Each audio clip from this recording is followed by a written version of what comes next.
Tulin moikkaamaan Anttia. Mulla oli tullut yksi lähetys tonne.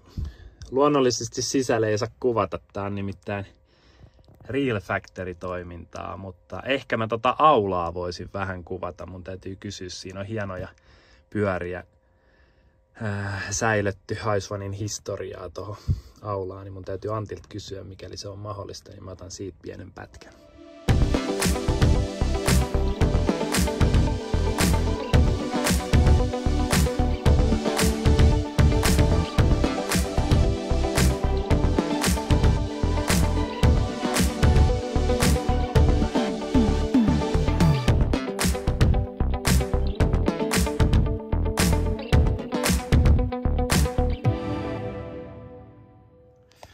Meille on tullut Mottiksesta vähän täydennettäviä varaosia. Katsotaan mitä siellä on. Katsotaan mitä täällä on.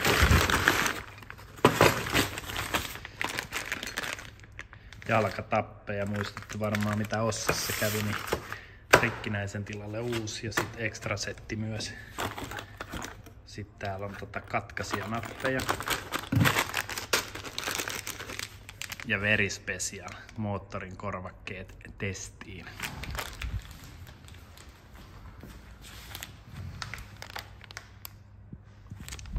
Saas nähdä. Tänään meillä on testipäivä.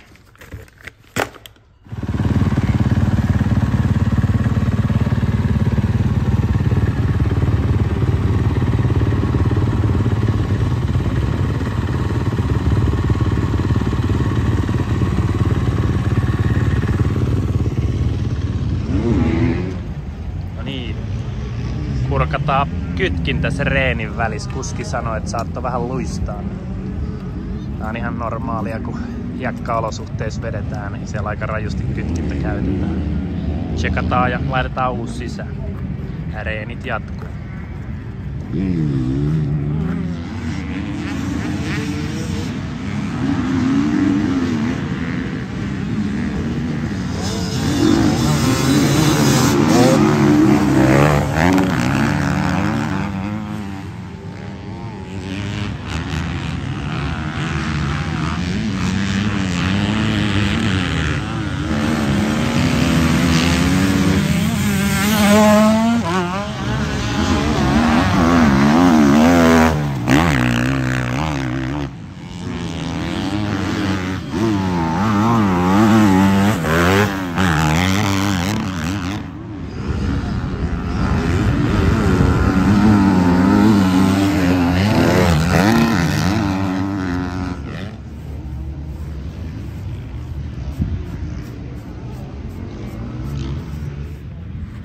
Meillä on Lommelis reenipäivä, Jere. Minkälaisen reenin sä tänään oot vetänyt? Puolen tunnin warm-up ja sitten 2,5 tunnin erää, yksi ajamatta. Radalla on vähän traffickia, aiheuttaako ylimääräistä? No ei muuta kuin, että tarkkana saa olla, ettei kenenkään päälle aja. Että siellä on aika paljon porukkaa kaatuneena koko ajan. Silmät pitää auki. Oikein, ja muuta kuin lasit, tikkari ja vikasetti.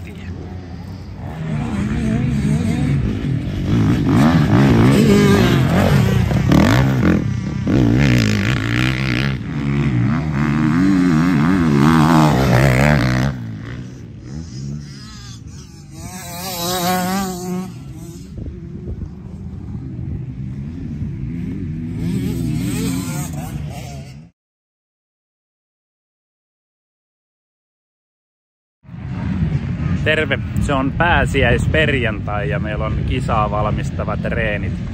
Lommeliin tultiin, tää on ainut rata nyt perjantaina mikä on auki. On aikamoinen kovan aamojen kokoontumisajot, nimittäin GP-miehiä tosi paljon tänään reenaamassa. Niin mä yritän ottaa pikkusen niistä videopätkää, niin katsotkaa ketä tuolta radalta löytyy.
Morjes. Täällä on pakkaukset käynnissä Oldenburgiin. Ja mä voisin vähän näyttää, että missä meidän päämaja on ollut täällä Belgian leirin aikana. Me ollaan MX Center Lommelissa. Ja tää on tehty ihan pelkästään Rossi vieraille niin sanotusti. Mennään sisään, kurkataan. Eli tässä on hieno iso hallitila, mistä löytyy ihan harjoista lähtien kaikki.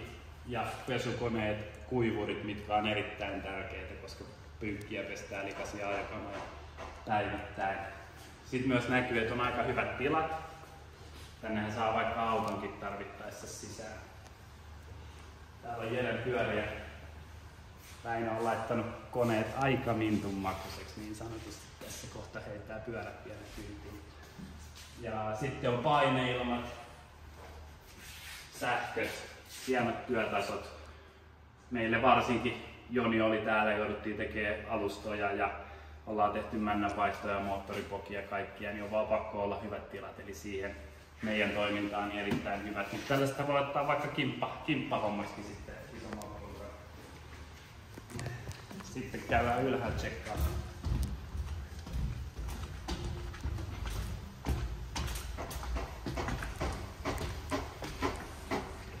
Täällä on vessat.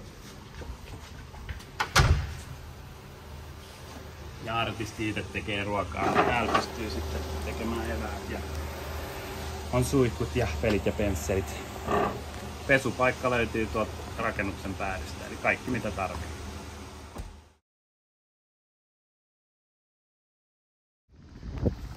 Leiri on kasattu. Seuraavaksi on radan kierto. Vähän on tummaa pilveä. Se lupas kyllä huomiselle. Ehkä pikkusen vettä. Väärä suunta Väinö. Huomenna kun tulee vettä, niin täältä ei helposti pääse nimittäin pois. Vähän sä voit tuoda putsari. Okei, tohon siinä on. Ei ole ketään vielä paikalla. Mutta joo, radan kierto. Seuraavana ohjelmassa. Täällä ajetaan varikolta tällaisen asuinalueen läpi tänne radalle. Rehellisyyden nimissä en muista, onko ikinä edes käynyt täällä. Mut kohta se selviää, kun radan näen. Olen käynyt joskus 2013. Xavier Buukin kanssa on tainnut olla. Jere, oot sä ikinä ajanut täällä? Ei. Ei jo.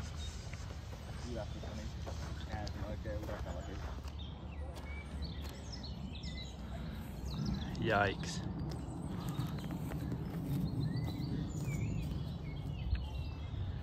Hienoa rata-alue. On lippua ja banneria. Yllättävän kova pohja. Tää on vähän tällainen multamaa.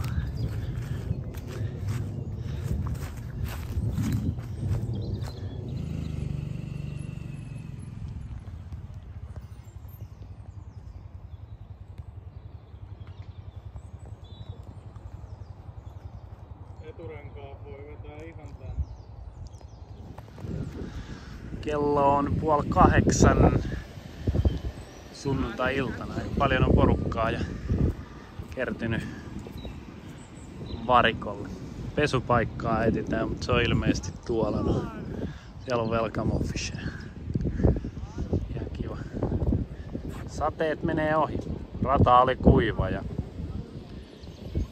varmasti yllättävän kovakin. Ne on möyhinyt vähän sitä, mutta näillä näkymin pitäisi olla hyvä keli. Petterin keittiössä tulee suussa sulava jauhelihaspaketti. Pikku oliivisekaa. Siellä pojat taas kärtelevät voikkuleipiä.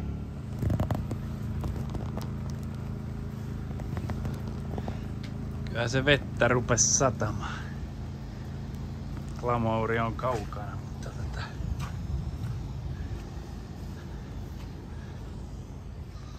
ei tässä mitään. Liika märäksi menee äkkiä.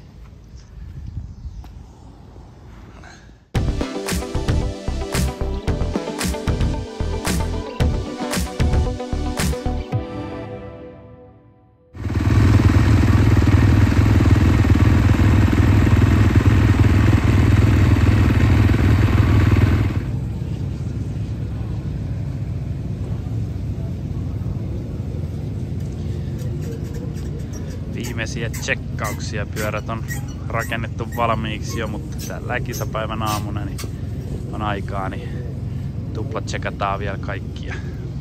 Lasketaan klikkerit ja mitataan makuut ja varmistuksen varmistusta.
Leon van Hout op 37, Johan weer 37.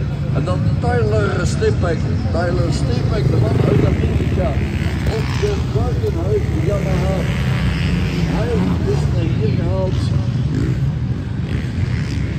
door de heren wit.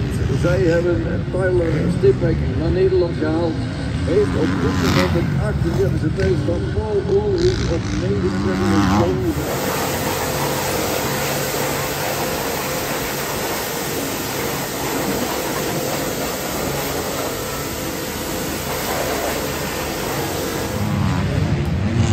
De leider van de finishstand heeft nu een voorsprong van 5,2 seconden op Dennis Marcus Rijssen.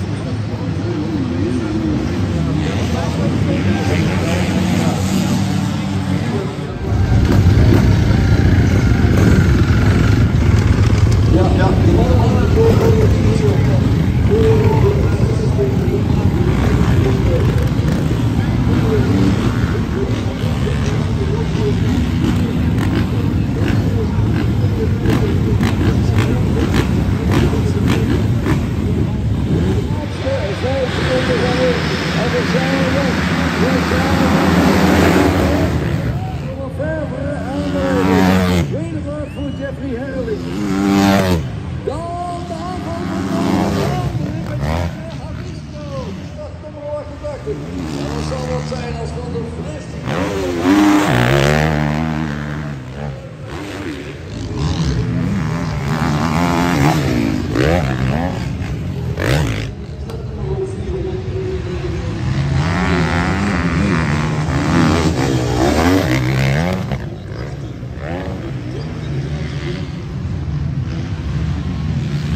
Täällä urheilujuhlan tuntua. Porukka on paikalla. Olut virtaa ja frituurit kärisee. Tänään mä käyn muuten Pekka Nissisen kunniaksi, Pekka Nissisen pyynnöstäni ottamassa frituurit. Ekan erän 4. Aika isot oli erot ja valitteli, että oli vähän ehkä jäykkää ajoa, mutta ei se mitään. Toinen erä on varmasti helpompi ja parempi, että kinkkinen rata myös. Mut nyt hei, Pekka Nissinen. Ei haeta kisamakkaraa, vaan haetaan hollantilaiset frituurit. Käydään tsekkaan. Täällä on joku muukin tullut näköjään ottaa frituuri. Ei mitään, jonotellaan.